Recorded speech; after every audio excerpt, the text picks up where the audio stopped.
মেয়েদের শরীরের সবথেকে আকর্ষণীয় অঙ্গ হলো চোখ। একবার চোখের মায়ায় পড়লে পুরুষ মানুষ পাগল হয়ে যায়। একবার স্বামীর সঙ্গে তুমুল ঝগড়া হওয়ার পর স্ত্রী রাগ করে বাপের বাড়ি চলে গেল। যাওয়ার আগে বলে গেল, জীবন থাকতে আর কখনো তোমাকে নিজের মুখ দেখাবো না। দুদিন পরে রাগ করে যাওয়ার পর স্বামী ফোন করলো স্ত্রীকে, বলল, আমারই ভুল, মাফ করে দাও, আর এরকম কখনো হবে না, কথা দিচ্ছি, তুমি চলে এসো। স্ত্রী বলল, তোমার কাছাকাছি কোনো গিলাস আছে? স্বামী বলল, হ্যাঁ আছে। স্ত্রী বলল, গিলাসটা হাতে নাও। স্বামী বলল, হ্যাঁ নিলাম। স্ত্রী বলল, গিলাসটা জোরে মাটিতে আছড়ে মারো। স্ত্রী কথা মতো স্বামী সেটাই করলো। স্ত্রী বলল, এবার ওই চুরমার হয়ে যাওয়া গিলাসটার 1000টা টুকরো হয়েছে, তাহলে কি তুমি জোর দিতে পারবে? স্বামী বলল, না, জোর দিতে কখনোই পারবো না, কারণ গিলাসটা তো ভাঙেনি, প্লাস্টিকের গিলাস ছিল তো। স্ত্রী বলল, অসভ্য ছোট লোক, তোমায় আর মানুষ করতে পারলাম না। রাতে অফিস থেকে এখানে এসো, বাড়ি যাব। কিছু সম্পর্ক এমনই, একজন দূরে যেতে চাইলেও অন্যজন যেতে দেয় না। বেঁচে থাকুক হাজারো ভালোবাসা।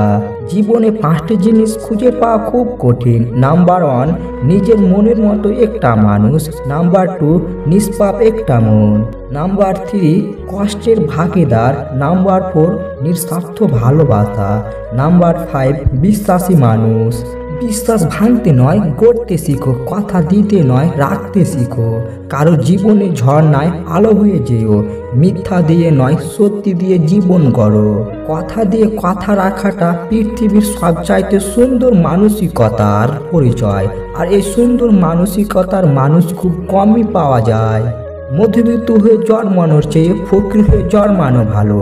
ফকিরদের অভিনয় করতে হয় না, কিন্তু মধ্যবিত্তদের প্রতিনিয়ত সুখে থাকার অভিনয় করে যেতে হয়। কেউ তোমাকে ইচ্ছা করলেও ভাঙতে বা আঘাত দিতে পারবে না।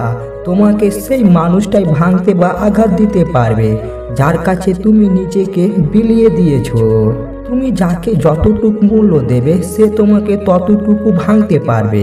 তুমি যাকে যতটা গুরুত্ব দেবে সে তোমাকে ঠিক ততটাই অবহেলা করতে পারবে।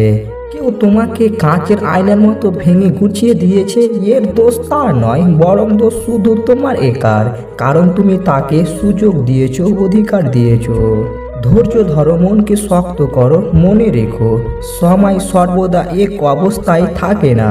খারাপ সময়ের পরেও ভালো সময় আসে। জীবন নিয়ে আমরা যতই পরিকল্পনা করি না কেন, ভাগ্যই যা আছে অবশেষে ঘটবে তো সেটাই।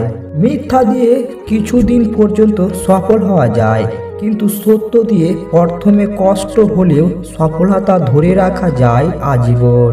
মানুষ তার জীবনের ভুলগুলো তখনই বুঝতে পারে যখন একটি ভুলের কারণে জীবন থেকে অনেক কিছু হারিয়ে যায়।